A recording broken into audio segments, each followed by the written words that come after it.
Welcome back to rising Pakistan. Mahnoor Khurshid Pakistan के leading architect और interior consultant and designer हमारे साथ मौजूद हैं।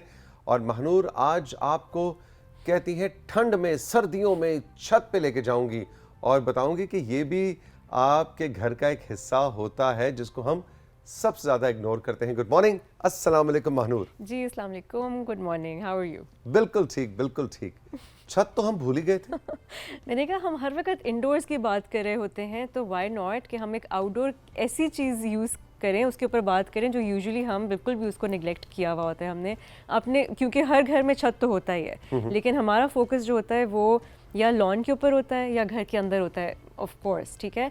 बट छत के बारे में बहुत कम लोग ऐसे सोचते हैं कि उसको एक इफ़ेक्टिव और ब्यूटीफुल स्पेस बना सकें। लॉन्ड्री लटकाने तो सब जाते हैं लेकिन उससे ज़्यादा उसको कुछ अच्छा यूज़ करने के लिए बहुत कम लोग करते हैं। लेकिन आज आई थॉट कि लेट्स टॉक अबाउट दैट। यानी कपड़े सुखाने के अलावा भी छत का इस्तेमाल है। बिल्कुल है। और आज मैं आपको डिफरेंट आइडियाज़ भी बताऊंगी कि आप क्या क्या चीज़ें कर सकते हैं। और अगर आप सारी इकट्ठे नहीं भी करना चाहते तो आप थोड़ी थोड़ी करके स्टार्ट करें। जैसे हम हमेशा बात करते हैं कि इन स्टेजेस, डिफरेंट स्टेजेस में आप अपने डिज़ाइन को जो है वो इम्प्लीमेंट करें। तो हम I think will start with the slides. बिल्कुल ठीक जी। पहली स्लाइड आवेज़ा कीजिए स्क्रीन पे और देखें कि क्या महानूर हमारे लिए आइडिया लेकर आई हैं। अरे ये क्या है? अच्छा जी, this is a very random basic sketch कि आपने एक कागज़ उठाना है, एक साथ पेन लेना है और आपने अपनी रिक्वायरमेंट के मुताबिक एक स्केच बना लेना है कि मुझे यहाँ पर प्लांट्स चाहिए हैं, यहाँ पर बैठने की स्पेस चाहिए है, इधर अगर मुझे कोई बारबेक्यू काउंटर चाहिए, सिर्फ एक अपनी अंडरस्टैंडिंग के लिए, ताकि आप रैंडमली जाके छत पे गमले वगैरह रखना ना शुरू कर दें। आपको पता हो कि आप कहाँ पर क्या कर रहे हैं। यानी आपकी अपनी छत का कि एक ड्राइंग बना लें। बिल्कुल, उसका जो साइज़ है उसके ऊपर एक बेशक बहुत एक्यूरेट करने की आपको ज़रूरत नहीं है फ़िलहाल, अगर आप ख़ुद कर रहे हैं तो। और लेकिन आप ज़रूर ये चीज़ आइडेंटिफाई करें कि आप चाहते क्या हैं, बेंचेस हैं, कहाँ पर हैं, प्लांट्स कहाँ पर हैं। तो सबसे पहला स्टेप तो आपका ये है। ठीक हो गया। ठीक है। सोफे भी आपने रखे हुए, मेज़ भी है बीच में। बिल्कुल, सोफे, मेज़, फिर आपने प्लांट्स को किस तरह से करना है, फिर बीच में गुजरने का रास्ता कितना छोड़ना है, ये चीज़ें थोड़ी सी आप आइडेंटिफाई कर लें ताकि एक तो बहुत क्लटर्ड ना हो, दूसरा हैपहैज़र्ड ना लगे और पता चले कि आपने बहुत सोच कर एक चीज़ बनाई हुई है। बिल्कुल ठीक। आगे बढ़ते हैं जनाब। अगली स्लाइड क्या कहती है हमें? अगली स्लाइड कहती है कि ये भी हो सकता है। ऑलराइट, सो अब आपने एक दफ़ा स्केच तो बना लिया। जब स्केच आपका फाइनल हो जाए उसके बाद आप स्टार्ट करें बेसिक चीज़ों से, यानी जो परमानेंट चीज़ें हैं, परमानेंट फीचर्स आपकी छत पे। फ्लोरिंग से आप शुरू करें। अगर फॉर एग्जांपल आपने छत के ऊपर कोई डेक बनाना है या कोई थोड़ा रेज्ड एरिया है या वैसे ही छत के ऊपर एक डिफरेंट तरह का मटेरियल लगाना है तो सबसे पहले आपको ये करना है। इस पिक्चर में जिस तरह हमने वुड का यूज़ किया हुआ है, वुडन प्लैंक्स का, कि डेक की लुक देने के लिए वुडन प्लैंक्स, तो उसका एक लेफ़्ट साइड पे थोड़ा प्रोसीजर भी बताया हुआ है कि थोड़ा उसको रेज़ किया हुआ है ज़मीन से ताकि ड्रेनेज का प्रॉब्लम ना हो, जो कि अक्सर छतों पर हो जाता है। उस पर भी हम बात करेंगे। और बाद में फिर आप उसको थोड़ा और इंटरेस्टिंग बनाने के लिए बीच में पेबल्स डाल दें, थोड़ा सा उसको, और पत्थर का इस्तेमाल भी किया जा सकता है। पत्थर भी डाल सकते हैं। बिल्कुल बिल्कुल ठीक हो गया जी। आगे बढ़ेंगे। इसके बाद अगर और आपके कोई परमानेंट फीचर्स हैं, जिस तरह फॉर एग्जांपल आप अपनी बेंचेस को परमानेंटली बनाना चाह रहे हैं कि वो मूवेबल ना हो, उसी जगह पर वो रहें, तो आप सबसे पहले वो चीज़ बनाएं। क्योंकि जो टेम्प्रेरी चीज़ें वो तो आप बाद में मूव अराउंड कर सकते हैं, लेकिन जब आपकी कंस्ट्रक्शन हो रही है तो बेहतर है कि परमानेंट चीज़ें पहले बन जाएँ ताकि आपकी वाटर प्रूफिंग का भी ख्याल हो जाए, बाद में कोई पानी की बीच में लीकेज का मसला ना हो। तो ये चीज़ें आप शुरू में बना लें। तो बिल्ट इन बेंचेस जो है वो फ्लोरिंग के साथ बन जानी चाहिए। इसके जबरदस्त लाइटिंग भी बड़ी अच्छी है वैसे, मैं देख रहा हूँ नीचे से। बिल्कुल, एड ऑन्स तो फिर आप उसके अंदर जितना उसको और स्वीटर बनाते जाए एड ऑन्स करके। इसमें मैंने थोड़ा सा उसके अंदर जिस तरह आप सर्दी की बात कर रहे थे, छत नहीं है ये, आपने थोड़ा सा हमें धोखा दिया है। ये दरख्त कैसे छत पे उग गया? बिल्कुल उग सकता है, इतना बड़ा दरख्त बिल्कुल उग सकता है, छत पे उग सकता है। उसका मैं आपको आगे एक्सप्लेन भी करूँगी कि क्या तरीका है कि आपने क्या चीज़ों का ख्याल करना है। और प्लांट्स, बड़े प्लांट्स भी, बड़ी रूट्स वाले भी, a lot of trees don't have a lot of roots. बहुत बड़ी बड़ी रूट्स वाले आपने वहाँ पे आप रबर प्लांट नहीं लगाएंगे, क्योंकि रबर प्लांट फॉर एग्जांपल वो तो उसकी हंड्रेड्स ऑफ फीट उसकी रूट्स होती हैं। आपने ऐसे दरख्त चूज़ करने हैं जो कि जिनकी रूट्स कम हो और वो हाइट ज़्यादा पकड़ते हों, लेकिन उनका रूट नेटवर्क इतना मैसिव ना हो। तो वो आइडियाज़ हैं। लेकिन उस इमेज में जो मैं दिखाना चाह रही थी वो कुछ और था। वो बेसिकली उसी इमेज पे वापस जाएंगे, कंट्रोल रूम। जी, जिस तरह आप सर्दियों की बात कर रहे थे, तो सर्दियों में आप एक फायर पिट बनाएं अच्छी सी, आप अपनी अंगीठी रखें इंटरेस्टिंग, जिसमें आप बैठकर और एंजॉय करें अपनी सर्दी को भी, बिकॉज इतने कम टाइम के लिए तो सर्दी आती है। जी जी, डिपेंड करता है पाकिस्तान के किस इलाके में है, लेकिन ये जो आपने बताया है कि मतलब फायर पिट बनाए, अच्छा कई बार ये हम समझते हैं कि बहुत महंगा नुस्खा है, ऐसा महंगा नुस्खा भी नहीं होता। बिल्कुल ऐसा नहीं होता। फॉर एग्जांपल जो राइट पे इमेज था वो तो बिल्ट इन फायर प्लेस था, कि वो जब आपने कंस्ट्रक्शन की उसी टाइम पर आपने साथ उसको ब्रिक्स में बना के और अंदर गैस का सिस्टम लगा के आपने उसको स्टार्ट किया।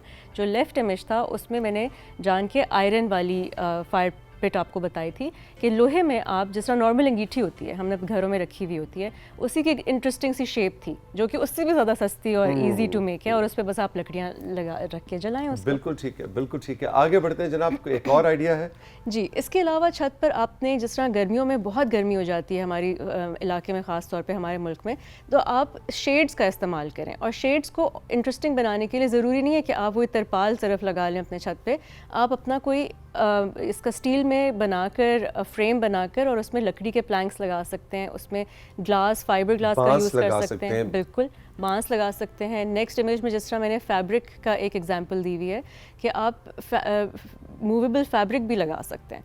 ओह नाइस, तो ये बहुत खूबसूरत है। लेफ्ट साइड पे जिस तरह बांस है और राइट साइड पे फैब्रिक है, और राइट वाले इमेज की खास बात यह है कि फॉर एग्जांपल आपको धूप लेनी है तो आप इस फैब्रिक को मूव भी कर सकते हैं। वो मुझे अंदाजा हो रहा है कि उसका कोई बटन दबाएंगे तो ये बंद हो जाएगा और ये खुल जाएगा। और अगर बटन वाला आप नहीं लेते क्योंकि वो थोड़ा मोटराइज, थोड़े एक्सपेंसिव होते हैं, तो आप सिंपल एक स्टिक आपके पास हो और एंड पर आपने उसके लूप्स बनाए हुए होते हैं और आप उनको पुल और पुश कर सकते हैं, या नॉर्मल एक पुली लगा दें, बिल्कुल बिल्कुल ठीक है। बिल्कुल जैसे छतरी खुलती है बंद होती है, एब्सोल्युटली। फिर ये कि बहुत से लोगों को शौक़ होता है बारबेक्यूज़ करने का, या अपनी छत को आप और यूज़फुल इस तरह बना सकते हैं कि आप उस पर अपना एक छोटा सा किचन कॉर्नर बना लें। कभी कभी आपका नहीं दिल चाह रहा होता है रेगुलर नीचे किचन में नाश्ता बनाने का या खाना बनाने का, तो आप अपने छत को इस्तेमाल कर सकते हैं इन चीज़ों के लिए। वेरी नाइस, ज़बरदस्त। और बारबेक्यू पार्टीज़ का हो सकती हैं, अगर आपके पास गार्डन स्पेस नहीं है, कहने का मकसद सिर्फ ये है कि if you don't have a garden space तो आप सैड ना हो, आप अपनी छत को यूज़ करें और हर तरह से छत यूज़ हो सकती है। बिल्कुल ठीक। अच्छा जी, अगला आइडिया क्या है? अरे अच्छा। वाह, ये है मेरे मतलब का आइडिया।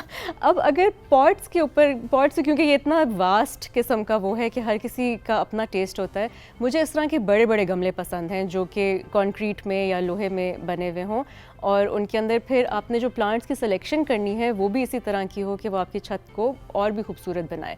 कुछ आपने प्लांट्स रखने हैं जो परमानेंट प्लांट्स होंगे, जो सारा साल ग्रीन रहेंगे। कुछ आपने सीजन के हिसाब से रखने हैं, यानी आप उनको चेंज करते रहें, जो फ्लावरिंग प्लांट्स होते हैं। खासतौर पे जब बाहर का मौसम आए तो वो फूल दें। बिल्कुल, और एक और सर्दियों के अपने फूल होते हैं, बाहर के अपने फूल होते हैं, तो आप उसको चेंज भी करते रहेंगे। जिस तरह आप अपने रेगुलर गार्डन में करते हैं वही चीज़ें आप अपनी छत पर कर सकते हैं। और अगर फॉर एग्जांपल आप पॉट्स नहीं रखना चाह रहे और आप बिल्ट इन प्लांटर्स बनाना चाह रहे हैं तो वो भी आप कर सकते हैं। जिस तरह नेक्स्ट इमेज में आई विल शो यू कि बेंचेस के पीछे कितने खूबसूरत लगते हैं प्लांटर्स बने हुए प्रॉपर। जबरदस्त। ये सब बिल्ट इन प्लांटर्स हैं, इन सब के अंदर मट्टी है और ये रियल प्लांट्स लगे हुए हैं, और आप इनको अपने कॉन्टेक्स्ट के हिसाब से, अपने मुल्क के हिसाब से, मतलब आप देख सकते हैं कि आपकी सिटी में कौन से अच्छे प्लांट्स ग्रो करते हैं और आप उनको लगाएं। लेकिन इसमें एक बात का ख्याल रखना होता है कि अगर आप बिल्ट इन प्लांटर्स बना रहे हैं तो आपने नीचे वाटर प्रूफिंग का बहुत ख्याल करना है, क्योंकि छत के अंदर अगर ज़रा सा भी कहीं से लेट्स से एक छोटा टाइनी एरिया भी है जिधर से पानी लीक करना शुरू कर दे, तो फिर वो इट बिकम्स अनस्टॉपेबल, और आपकी जो अंदर की घर की सेम वो फिर आप उसको रोक नहीं सकते, वो फिर अपना रास्ता कहीं ना कहीं से निकाल लेता है और काफ़ी डैमेज होता है। तो आपने ये चीज़ें करते हुए थोड़ा टेक्निकल चीज़ों का भी ख्याल करना है, ये सिर्फ एस्थेटिक चीज़ें नहीं हैं। तो उसके लिए एक इमेज है ये, जिसके अंदर मैं ये एक्सप्लेन करूँगी कि आप वाटर प्रूफिंग किस तरह कर सकते हैं। सबसे नीचे जो लेयर है वो आपकी कंक्रीट की स्लैब है, जो आपकी घर की छत है बेसिकली, जो छत है, ठीक है। उसके ऊपर आपने वाटर प्रूफिंग मटेरियल डालना है। ये आप किसी से भी कंसल्ट कर सकते हैं, बहुत एक्सपर्ट्स हैं छतों के, आप उनसे बात कर सकते हैं अगर आप इंटरेस्टेड हैं अपना रूफ को गार्डन बनाने में। लेकिन जो सबसे प्रिवेलेंट चीज़ है वो है प्लास्टिक। तो जो शॉपर से बना हुआ शीट्स मिलती हैं मार्केट में, आप उनको यूज़ कर सकते हैं, और बिचुमेन जिसको लुक कहते हैं, तो और वो भी वाटरप्रूफ करती है आपकी छत को। ओके, ठीक है, लेकिन जब आप तो प्लांट्स प्लास्टिक या लुक या प्लास्टिक और लोग अगर आप दोनों कर लें तो आपकी छत बहुत ज़्यादा सेफ हो जाती है। तो नीचे प्लास्टिक की शीट है और ऊपर लुक की look- आपने लेयर एक डाल दी। बिल्कुल, लुक की लेयर डाल दें। फिर उसके बाद जो नेक्स्ट स्टेप है वो आप ऊपर डालेंगे एक फिल्टर, एक ड्रेनेज का लेयर। अगर अगर वही उसी वाला image इमेज पे, हमें जी, वापस जी। दे दे, बहुत शुक्रिया ठीक जी। है, इस पे एक ड्रेनेज की लेयर आएगी कि फॉर एग्जांपल ऊपर अब आपके पौधे हैं, उनका पानी ड्रेन करना है आपने, उनको आप क्लॉग नहीं कर सकते वरना रूट्स ख़राब हो जाती हैं पौधों की। तो उसको ड्रेन करने के लिए आपने एक इस तरह की नीचे लेयर बिछानी है कि पानी आराम से उसमें से निकल जाए। हाँ, या ओके। तो ये चीज़ें, और उसके ऊपर बस आप अपनी मिट्टी डालें और आप अपने प्लांट्स ग्रो करें। आसान काम नहीं है भैया, रहने दो। नो, बहुत शुक्रिया। ये इमेज मैंने आपको आपकी तशरीफ आवरी का बहुत शुक्रिया, आप राइजिंग पाकिस्तान में तशरीफ लाई। दिस लेकिन ये बहुत मुश्किल काम लग रहा है। नहीं, मैं आपको बताती हूँ, इसीलिए मैं आपको एक एक चीज़ बता रही हूँ कि यहाँ पे क्या अवेलेबल चीज़ें हैं। और ये जो इमेज है ये भी इसी तरह है कि ये हमने वही चीज़ें बनाई हुई हैं अवेलेबल चीज़ों के साथ। नीचे लुक है, ऊपर आपका ड्रेनेज मटेरियल आ रहा है और उसके ऊपर हमने बजरी के साथ ड्रेनेज बनाई हुई है ताकि जो मिट्टी डाल रहे हैं वो बजरी के थ्रू ड्रेन हो जाए। अच्छा, उसका बजरी वाला आइडिया मुझे थोड़ा आसान और या मुमकिन लग रहा है, इसलिए कि बजरी तो आम हमें आम अवेलेबल मिलती भी होती है। लुक भी अवेलेबल है, प्लास्टिक भी अवेलेबल है, बजरी भी अवेलेबल है और मिट्टी भी अवेलेबल है। आपने सिर्फ उनकी लेयर्स करनी है। तो ये थोड़ा सा सिर्फ थॉट प्रोसेस है, और अगर आप ये सब नहीं करना चाहते तो आप गमले रख सकते हैं, जिस तरह मैंने आपको पहले बताया था। गमले रखें और गमले रखें, इतना तरद्दुद ना करें, लेकिन वैसे गमले लेकिन रखें। मकसद ये है कि छत को इस्तेमाल करें। आप उसको ज़ाया ना करें। वो इतना बड़ा आपका, आप उसका स्क्वायर फुट अगर निकालें अपनी छत का तो वो आपके पूरे फर्स्ट फ्लोर के बराबर है जो, या अगर आपके ग्राउंड के ऊपर छत ही है डायरेक्ट तो आपके पूरे फुटप्रिंट के बराबर है। एग्जैक्टली। और अगर आपका 5 मरले का घर है तो आप समझिए कि 1/3 या 10 का जो जितना भी बड़ा घर है उसका 1/3 आप यूज ही नहीं कर रहे। आप यूज़ ही नहीं कर रहे, आप उसको बिल्कुल वेस्ट कर रहे हैं। तो मकसद सिर्फ इस सबका ये है इनकरेज करने का लोगों को कि प्लीज़ अपनी छतों को यूज़ करें। और बहुत से घरों में आजकल लैंड का क्योंकि बहुत प्रॉब्लम है, आपको पता है कि हम मज़ीद वर्टिकल लिविंग की तरफ जा रहे हैं क्योंकि लैंड कम है, तो उसके लिए ये एक अच्छा आइडिया है कि आप अपनी छत को लॉन्स में यूज़ करें और यूटिलाइज करें। बिल्कुल जी, आखिरी स्लाइड है हमारे पास, उसको देखते हैं। ये सिर्फ एक इस तरह का इमेज है कि आप अगर छत पे फॉर एग्जांपल अपने अपने प्लांट्स रखे हुए हैं और ये सब, कि स्पेसिफिकली ऑफिसेज़ के लिए, कि ऑफिसेज़ प्लाजाज में यूजुअली छतों को इसी तरह इग्नोर किया हुआ होता है।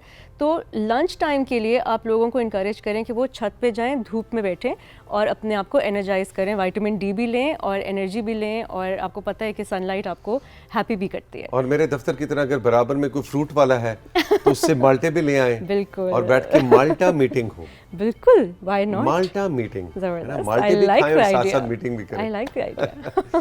बहुत बहुत शुक्रिया, बड़े मजे के आइडियाज थे। आपने हमें बताना है हमारे व्हाट्सएप नंबर पे कि आपको महानूर के बताए हुए आइडियाज कैसे लगे, या आपने अगर अपनी छत को क्रिएटिवली इस्तेमाल में लेकर आए हैं आप, तो उसकी तस्वीर खींच के भी आप हमें भेज सकते I'd हैं। love to अब see बढ़ते that. हैं कुछ आपकी पेंटिंग्स और ड्राइंग्स की जानिब और फिर कुछ आपके मैसेजेस। जी महानूर, क्या है हमारे पास? ऑल राइट जी, सबसे पहले तो हमारे पास पेंटिंग्स और पिक्चर्स हैं। अब्दुल्ला जफ़र ने इस्लामाबाद सिमली डैम से पिक्चर्स भेजी। जी जरा कंट्रोल रूम तेज तेज चलेंगे क्योंकि वक्त कम है, मुकाबला सख्त और वाजिब। अब्दुल्ला, बहुत ही खूबसूरत फ्रेमिंग है आपकी, ये तो डैम दरख्त ही भी लग है, पानी भी है, जमीन भी है। अब्दुल्ला ने देखे ना लो एंगल नाइस शॉट्स लिए हैं। लैंडस्केपिंग। वाह, पीछे डैम का मंजर भी है सिमली डैम जबरदस्त। का। Abdullah, thank you very much, बहुत खूबसूरत। अच्छा जी, अजहर न्याजी ने पिक्चर्स भेजी हैं, उन्होंने जगह नहीं लिखी कि किधर से, बट लो जी, अजहर ने जगह नहीं लिखी लेकिन तस्वीर बहुत खूबसूरत है। वाह जी, नीला खुला आसमान, वाह ब्यूटीफुल, जबरदस्त अजहर, शाबाश, वेरी गुड।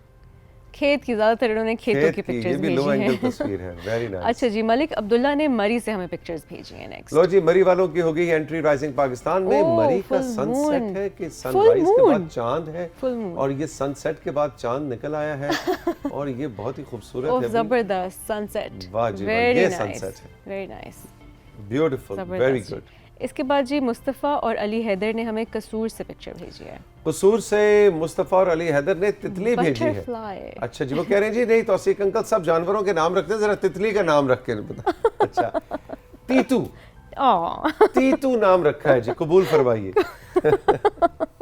अच्छा जी, मोहम्मद इमरान ने दीपालपुर से पिक्चर भेजी है। दीपालपुर वालों की होगी एंट्री राइजिंग पाकिस्तान में। ओए होए होए इमरान, ये तो इतने प्यारे प्यारे, तुमने मेरे इतने सारे क्लास फेलोज मुझे भेज दिए। हम इकट्ठे स्कूल जाया करते थे, मैं सबके नाम जानता हूँ। मिंकू टिंकू पिंकू चिंकू वाओ, अभी तक निंकू याद है डिंकू आपको? अभी तक और याद नहीं, है? लिंकू वो जो लेफ्ट पे था, लिंकू लिंकू मेरा बेहतरीन दोस्त था, हम अच्छा, इकट्ठे बैठा करते थे चलें, एक ही बेंच पे। ओह जबरदस्त। अभी तक आपका उनसे राब्ता है? अभी राब्ता है, हम मिलते रहते हैं, आते रहते हैं, मुझे बुलाते रहते हैं अपने घर खाने पे। Very nice. वो पालक खा रहे थे तो आई जी जी, थिंक गाजरें भी होती। अच्छा, वेरी नाइस। अच्छा जी, आमना ने साहिवाल से पिक्चर भेजी है। जी, साहिवाल से आमना, वही आमना ने अच्छा, इतनी ड्राइंग प्यारी की है बनाई आमना है ने। अभी। Very very nice, soothing, very calming, beautiful Amna, जबरदस्त। जबरदस्त। अच्छा जी, पिक्चर्स हो गई, अब हमारे पास कुछ मैसेजेस हैं। रबिया ने भेड़ा से मैसेज किया है, सर टून टून कार्टून वाला सेगमेंट बहुत अच्छा लगता है, किसी दिन लिटिल कार्प का टाइटल सॉन्ग पूरा सुनवा दें, वो मुझे बहुत पसंद है। और तौसीक सर, आप बचपन में कौन से कार्टून देखा करते थे? मैं बचपन में देखा करता था Tom and Jerry, Donald duck और वुडी वुडपेकर और Mickey mouse, Mickey and Minnie Mouse और पिंक पैंथर वाओ। और कौन से जी, उस्मान कुछ कह रहे हैं, पॉपाई द सेलर मैन। अच्छा। बिल्कुल, पॉपाई द सेलर मैन बड़ा हमारा फेवरेट हुआ करता था। तो ये कार्टून्स हम देखा करते हैं। तो जहाँ तक लिटिल कार्प के टाइटल सॉन्ग का ताल्लुक है, तो सुधीर अंकल नोट कर लें, हमने आने वाले दिनों में टाइटल सॉन्ग सुनवाना है भाई। ज़बरदस्त, फरमाइश पूरी। अच्छा जी, कामरान ने झंग से मैसेज किया है, आदाब सर, नए साल की कुछ आरजुएं तमन्नाएं जो आपकी रहती हों वो क्या हैं?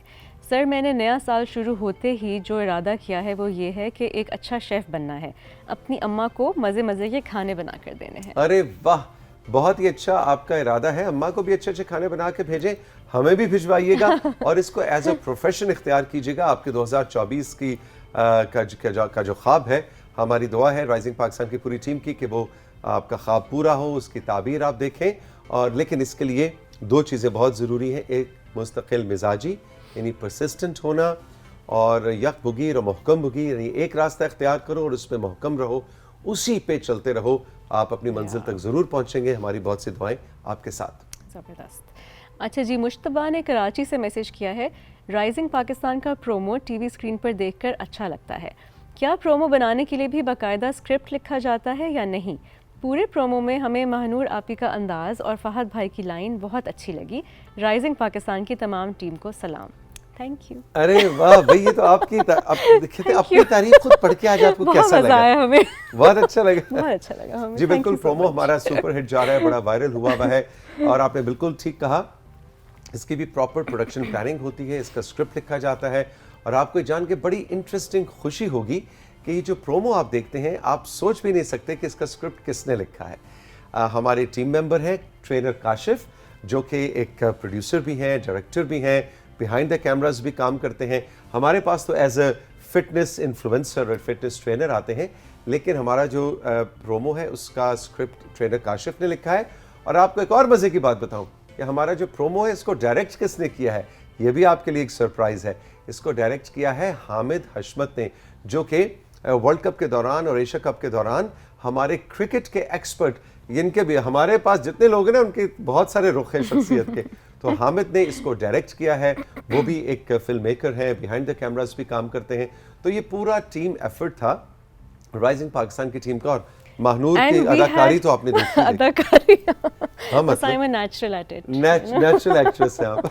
नहीं, but it was a lot of fun. हमें मज़ा बहुत आया एक्चुअली वो करते हुए। एग्जैक्टली, was 3-4 घंटे interesting. लगे थे इसमें। Yeah, अच्छा जी, आखिरी मैसेज है मेरे ख्याल है, एक दो मैसेजेस हैं। जी बिल्कुल, लास्ट मैसेज है शयान का दीपालपुर से। आदाब सर, कैसे हैं? एक प्रोग्राम में आपको कहते सुना था कि अभी तक आपका अपना घर नहीं बना, रेंटेड घर में रहते हैं। सुनकर हैरानी भी हुई और खुशी भी। सर, जब कभी आप अपना घर बनाएंगे तो वो कैसा होगा? क्या आप महानूर आपी की मदद लेंगे या खुद ही डिज़ाइन करेंगे? अरे ये तो बड़ा अच्छा सवाल है। मैं बिल्कुल महानूर आपी की मदद भी लूंगा। और आपको याद होगा, अगर आप बहुत अरसे से राइजिंग पाकिस्तान देखते चले आ रहे हैं, तो हमारे एक और साथी हुआ करते थे, जिनको शादी करके फिर हमने रुखसत कर दिया, वो अपने घर के हो गए, अब्दुल्ला भाई, जो कि अब सिंगापुर में होते हैं माशाल्लाह, ही इज़ डूइंग ग्रेट।